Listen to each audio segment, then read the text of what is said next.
Good afternoon again. Here we are for the episode 12 of the Olympic Diary.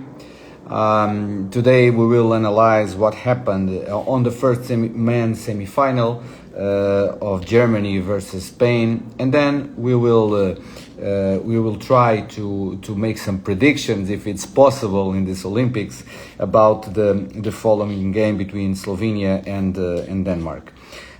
With me today, I have the pleasure of have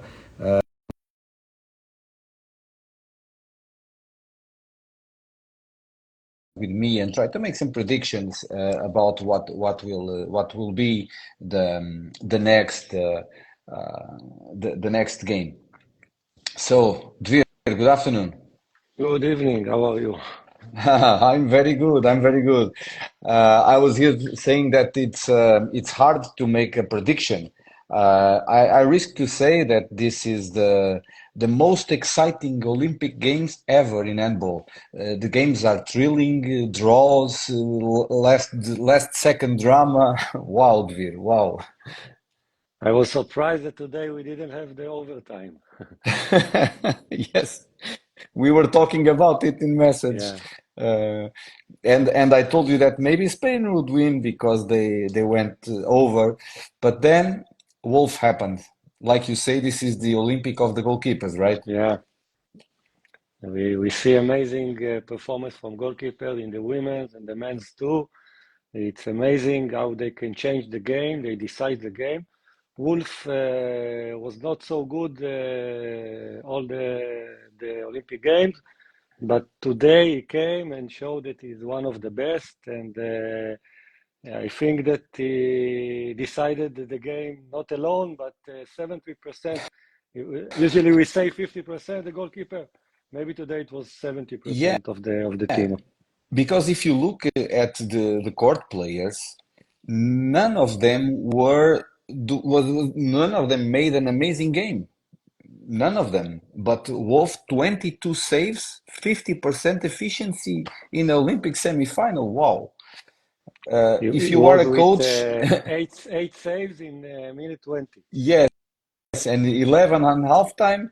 And then one nice thing that we that is important to say is that on the last 10 minutes he saved five shots, pivot shots. Okay, one cold analyst can say, okay, but they were straight shots. Okay, but he saved them. Yeah, I took some statistics after the game, and the efficiency, the total efficiency of Spain was 46%, and from 6 meter it was 50%, 6 from 12. And it's not a good efficiency for this level for sure, Yeah, and especially the pivot.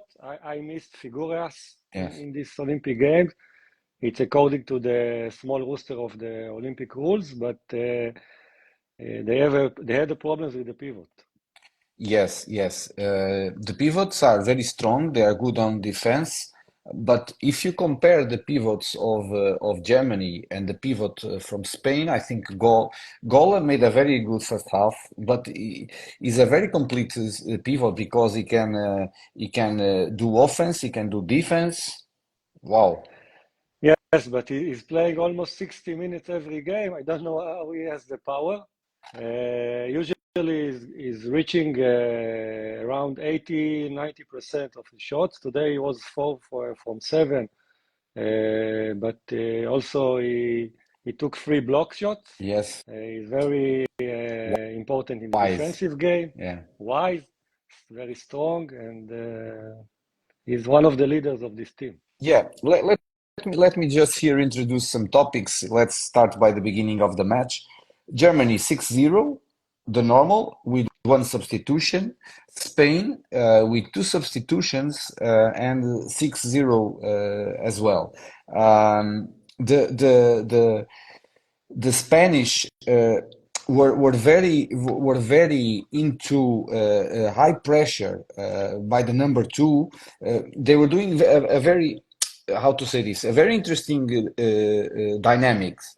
Um, when the German team made a short wing transition. The wing goes a little bit inside, and immediately when the wing goes inside, the wing defender goes up almost man to man. It was very nice to understand that because they knew that both Ordi Orzola and Daniel Fernandes could not handle Gola, so they made this switch that it was very smart from the coach.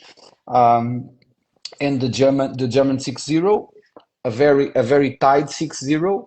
A lot of worries about Alex Dutchbaev. How do you see these changes in these kind of games? Do you agree? Do you think it's good?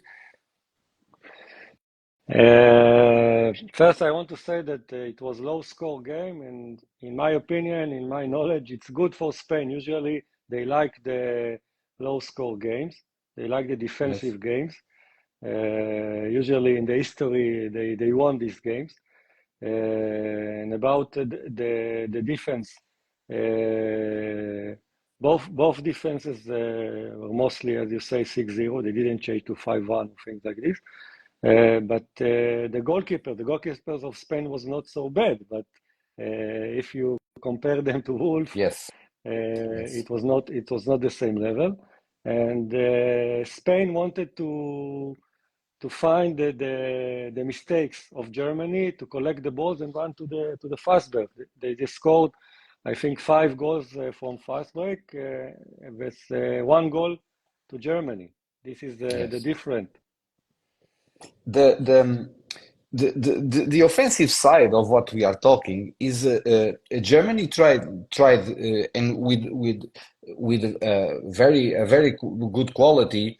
They tried to make connection between the first line and the pivot. They tried to give Spain a little bit of the Spanish poison, and they were doing very good trajectories, trying to unstabilize the two defenders. These new pivots are very strong, but when they are left in big spaces, they have a little bit of trouble. And Gola can move very good behind the defense.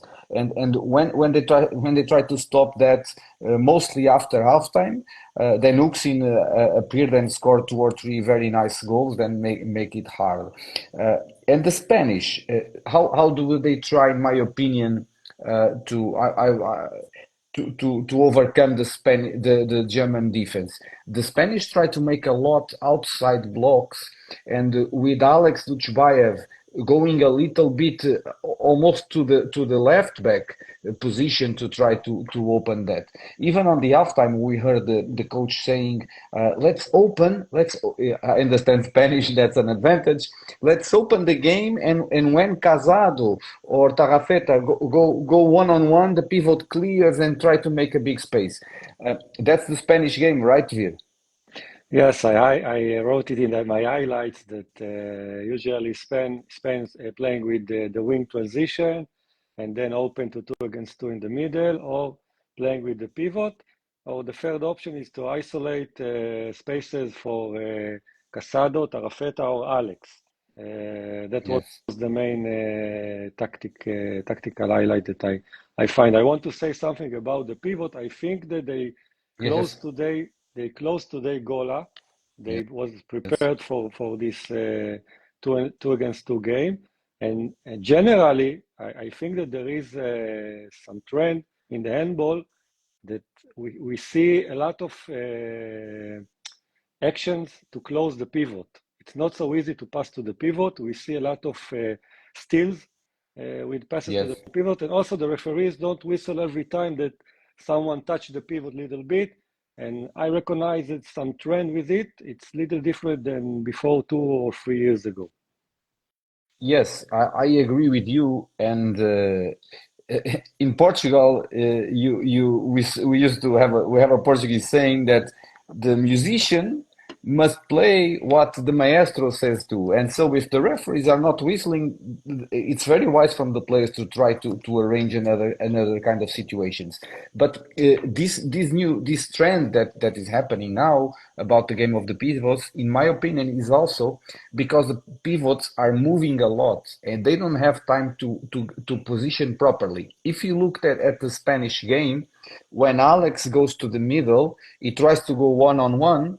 The number two on the opposite side tries to go up, and the pivot immediately goes on his back to put.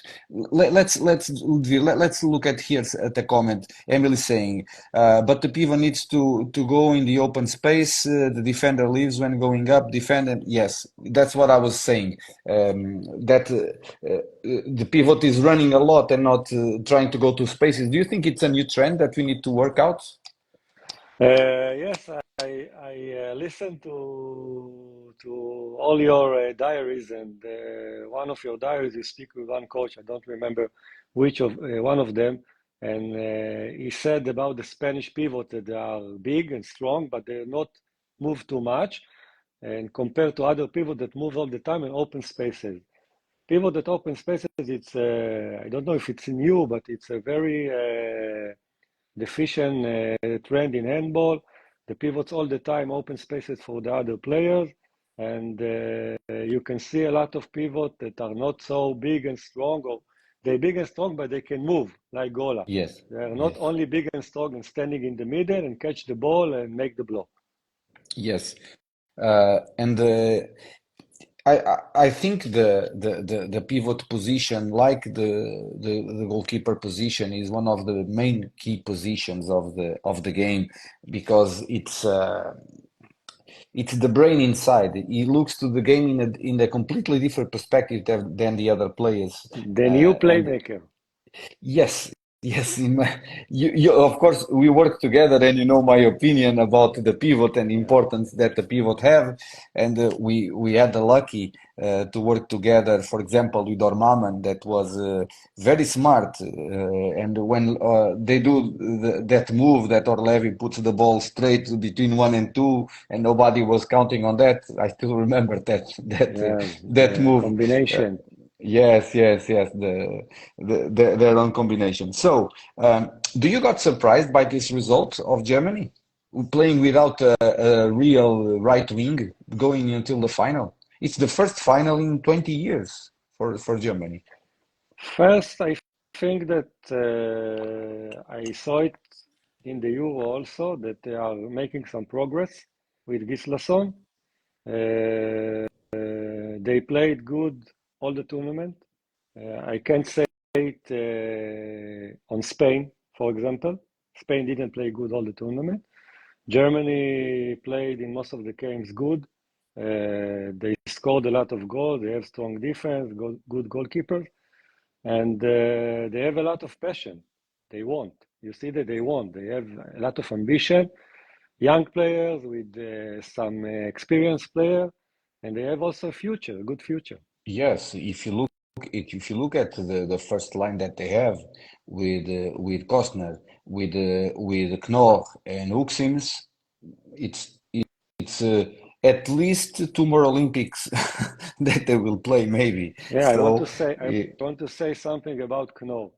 yeah, Knorr started in the beginning of the tournament on the bench, and it was like a little bit surprise for me, but I think it's put a lot of pressure on the side because he has a lot of pressure in Germany.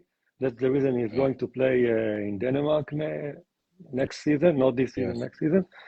And I think he's very calm in playing. He's very smart, passing assists, scoring important goals, and you can see the difference from the Euro in yeah, his game. yeah, yeah. The I think we are watching the reappearance of the amazing German teams like they have in a recent past.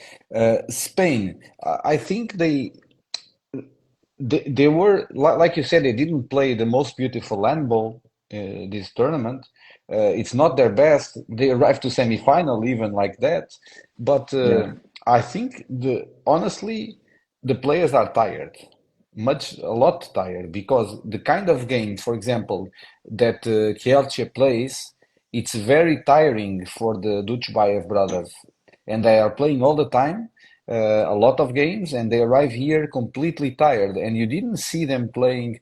I think the coach tried to manage them a little bit, but in the end of the first half, you see an amazing goal by Alex, a top corner goal, amazing goal. He wants it, but I think his body is not as explosive as usual. Uh, Do you agree? the Dushibayev brothers in Spain, it's not the Dushibayev brothers in Kielce. It's other players.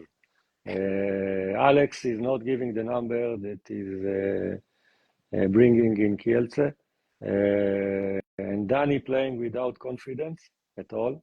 Today, Yeah. I think he was 0 from 4 or something like this. And Uh, shootings, weak shots, yeah, just yeah, and he's a better player. yeah, I don't understand this, but I think they are very important for the Spanish team. And in this tournament, they were not as good as we used to see them. yeah, yeah. And what about the game that will start in almost 2 hours? Oh, Uh, Slovenia. I know that Slovenia is one of your favorite teams yeah. because of the way they prepare, the way they play, the way they are enthusiastic on the game. But on the other side, we have the cruise ship called called Denmark that is always going forward. No matter who comes, they just cross them. Uh, how do you see this game, Dvir? Will? First, about Denmark, they are 6 from 6. They won all the game. They have a very good squad, mix of young and talented players. They are not maybe so young, but they have a lot of experience. Gitzel, of course, Pitlik, Arnoldsen, with some old legends like Hansen, Landin, Lauge, Lindberg, with a lot of experience. Maybe they have the best squad, the best attack in the Olympic Games, and a very good defense, and of course the best goalkeeper, Landin and Nielsen. We know their set offense with the crosses, with the Hugo isolation for Gitzel and Pitlik for breakthrough. 7 against Yeah, 6 with Mikel yeah, Lance stopped in the middle and make them run. yes. Mikkel Hansen coming for 7 meters and the special situation, 6 against 5 and 7 against 6. Like a quarterback, he's playing in the middle and giving the passes. Yeah. Later, we will have some. I will have some specific highlights for the players, but I think that Denmark needs to play a very bad game, and Slovenia needs to play their best game ever. That Denmark will not win this game. Yeah. The in the last 10 games, Slovenia won 2 games, 1 draw, and 7 wins for Denmark. But maybe let me. If I was the coach of Slovenia, uh, I would say my players, all the odds are against us. But if there is 0.1% of possibility to win, let's go inside and die for it. And I think that the Slovenian players, uh, look, we are talking about Vlad that make one of maybe the best left back in this tournament. Kuzmanovic is making an amazing tournament too. When he was needed, he appeared. And of course Bombac, he is like the maestro of the team. So these players can, on the other side, of course, you mentioned you have the best double of goalkeepers in the world on the other side. If you are a coach and you look at the bench and you see Nielsen and Lundin inside and you can change them, you're lucky. But it's by my analysis, a very cold analysis of this tournament, Denmark will win by 6.8 goals. It's the it's the cold analysis that I have here, especially on the first half they are a little bit even, except for the 20 to the 25th minute that Slovenia drops really down, goes really down. In all tournament, they lose by 1.8 goals that 5 minutes. But on the second half, Denmark is quite better. Is quite better. So the second half, if they go to halftime winning, or Slovenia goes to halftime winning or drawing, they can have a chance. But if they go losing, it will be very, very hard for them to come back on the second half. Very, very hard, especially in the last 5 minutes that they drop down again to minus 1.2 goals. That will be dead. For example, Spain today didn't score one goal in the last 5 minutes. One goal.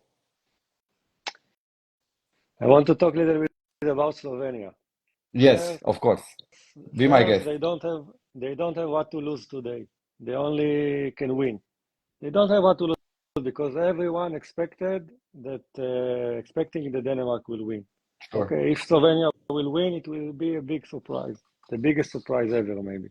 I think that they made this semi-final an history for them, for Slovenia, first time. True. If they will take a medal, for them, it's like to take the championship. They're playing with a lot of passion. They're playing a little bit different handball.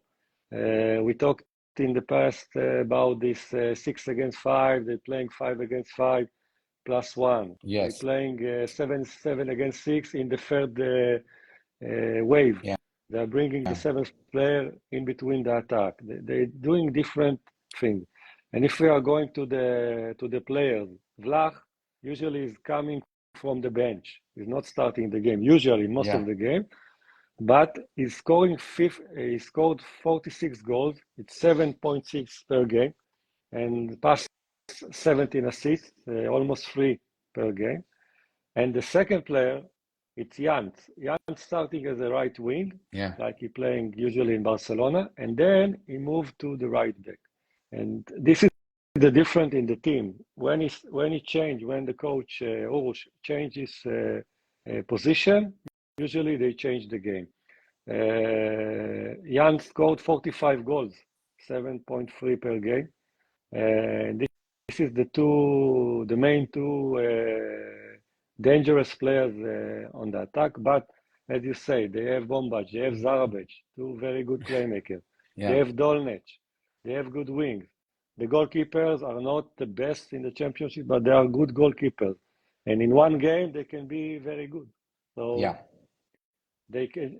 You saw that they won Norway. Nobody thought that they will win Norway. Yes. So they can surprise. Yes. And like this is going, I think every game has his own history, and maybe they can win. Maybe they can win. And I think the best thing that we are having on this Olympics, I already talked with one of my guests, is that the game is beautiful. The people are enjoying the game. Even people that are not from handball message me, Portuguese friends. Hey, the games are going very well. I watched the game and I was amazed. For the first time in my life, the day before yesterday, I went to a coffee house near the beach in Portugal, and it was giving they were broadcasting an handball game, and Portugal is not participating. The only Portuguese playing handball that was participating was Alexandrina from the Spanish national team female, but the game was Spain or Denmark. I don't remember, but it's. The game is starting to enthusiast the people. Do you feel the same way? Yes, first 27,000 spectators per game. One day in the quarterfinal, it was over than 100,000 spectators in the arena. Yeah. It's crazy. It's crazy numbers for handball. Today I saw before 1 hour that our friend Rolando Freitas posted something in LinkedIn. I don't know if you saw it. That some reporter from United States, from Washington Post, one of the big newspapers there or websites, posted an article about handball that she didn't know the game, and she first time she wanted she came to see the game, to watch the game, and she was so enthusiased, and from the atmosphere and from the game and from the a lot of goals and a lot of action. And maybe it will change something in United States also, when the handball is not so popular because we have Olympic in Los Angeles next Olympic. So Yes. maybe they will have Yeah. some program, some 4 years plan for Yeah. that Yeah. Olympic Games. Honestly, I think it would be great that United States could open to handball because it's a huge market for players, for coaches, for brands, and they have a lot of people. So it would be easy for them to to get some players and maybe in a long term to try to do it. Or for example, in Australia, they already have handball. I saw them playing already, but they need to improve a lot. But they will have Sydney games again, so they could bet a little bit on it. But I think the propaganda that the sport is making is quite interesting. If we can sell between brackets, if you can sell the sport as an emotional, thrilling, it could be very good. And I think these Olympics are putting people with an eye on the sport. So, just to make a resume, uh, Germany, it was a hard win, but in the end, a deserved win in my opinion. And now we will have David against Goliath, and let's see what will happen in the second semi-final. What is your bet? Denmark, right? Yeah. Yeah. But you would love that Slovenia could win. If Slovenia will win, I won't be sad. Okay, so Dvir, thank you again for your comments. Thank you. Let me just share with you that Dvir has an amazing channel in Instagram that puts a lot of information of this Olympics there. If you want, please join in. And Dvir, on Sunday, we will be here again after the final with the medals on the chest at 4 p.m. Portuguese time, 5 p.m. Paris time. So we can discuss a little bit about this, about what was the final, and if Germany could beat or not Slovenia or Denmark, right? Will be my pleasure. Okay. My friend, thank you very much again. You. To our viewers, please, you can watch this reel later. I will put it available for you. And if you want, share and follow. Thank you very much, Dvir. We will continue texting each other on the next game. No problem. Okay. Thank you Bye very bye. much. Bye bye. Bye.